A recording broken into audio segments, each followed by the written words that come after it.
खबर कुछ इस तरह थी कि जी एक आलमी इदारा है, उसने डाटा शेयर किया है कि पाकिस्तानियों का 19 अरब डॉलर ऑफशोर कंपनीज में पड़ा है।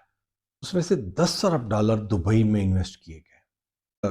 19 अरब डॉलर में से 8 अरब डॉलर्स की जो है फिगर है, वो कैश, शेयर्स, बॉन्ड्स की मद में इन्वेस्ट की गई है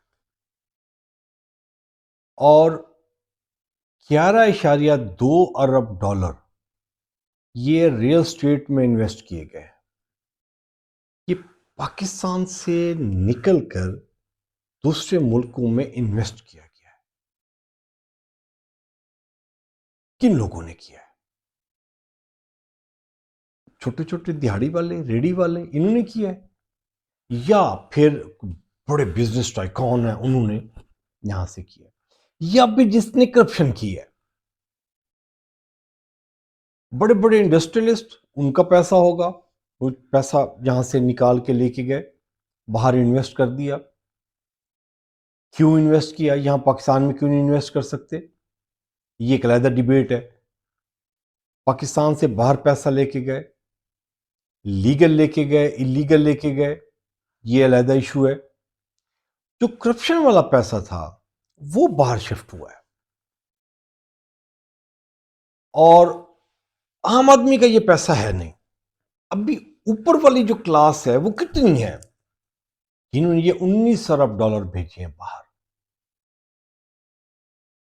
ये मेजॉरिटी 2 नंबर काम करने वाले माफियाज है।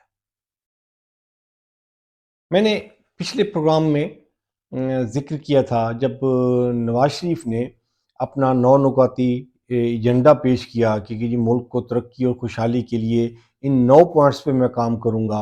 अगर आप माफिया को कंट्रोल नहीं करते, आप 9 पॉइंट किया 18 पॉइंट ले आए, आप 50 पॉइंट लेके आ जाएं, आप मुल्क को तरक्की और खुशहाली की राह पर नहीं लेके जा सकते। पहले तो वो क्लिप सुन लें। अगर मैं ये 9 नुकाती बनाऊं तो सबसे पहले जो एजेंडा आना चाहिए था वो ये था कि जी हम माफिया को नत्थ डालेंगे।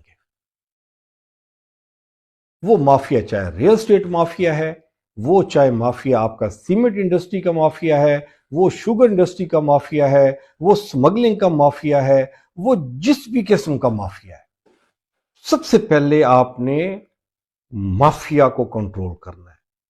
अगर आप माफिया को कंट्रोल नहीं करते, आप 9 पॉइंट की बजाय आप 18 पॉइंट भी लेके आ जाएं, आपका सक्सेसफुल नहीं है। सरमायाकारी के लिए अगर काम करना है तो फिर 2-3 साल के लिए आपको अपनी आंखें बंद कर लेनी चाहिए और ना पूछें कि ये आप ये पैसा कहां से लेके आ रहे हैं। क्या जबरदस्त असूल है।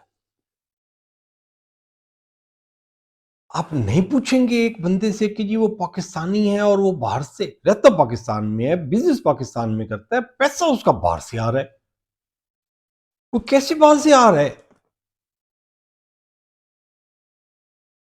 पैसा भेजा उसने कैसे था? आप लोग अपने फ्लैट्स का लंदन वाले हैं, उसकी आप पैसे हिसाब नहीं देते कि वो बेटे के हैं, जी बेटा कहते हैं कतर से आए हैं, कतर कहते हैं दादे से आए हैं। ये ड्रामे ही चल रहे हैं। तो आप लोगों ने नहीं पूछना किसी से भी कि भाई साहब पैसे कहां से आए हैं, तो फिर धंधा ऐसे ही चलेगा, माफिया ऐसे ही कंट्रोल होता है। दूसरी एग्जांपल, ख्वाजा आसिफ कहते हैं कि पिछले साल यानी कि 22 और 23 का जो साल था उसमें 4,000 अरब रुपए की बिजली सप्लाई की गई, यानी कि बेची गई 4,000 अरब रुपए की। और ख्वाजा साहब कहते हैं जो पैसे आए हैं वो 3,000 अरब आए हैं, 1,000 अरब चोरी हो गए। और ये ख्वाजा आसिफ अपने दौरे हुकूमत का डाटा दे रही हैं। आप बेशर्मी की इंतहा देखें, 1,000 अरब रुपया चोरी हो रहा है और ख्वाजा आसिफ साहब बता रहे हैं कि ये चोरी हो गया और 1000 अरब रुपए का जो बोझ है वो अवाम पे डाला गया। 1000 अरब, खवातीन हजरात, 1 अरब नहीं, 2 अरब नहीं, 50 अरब नहीं, 100 अरब नहीं, 1000 अरब।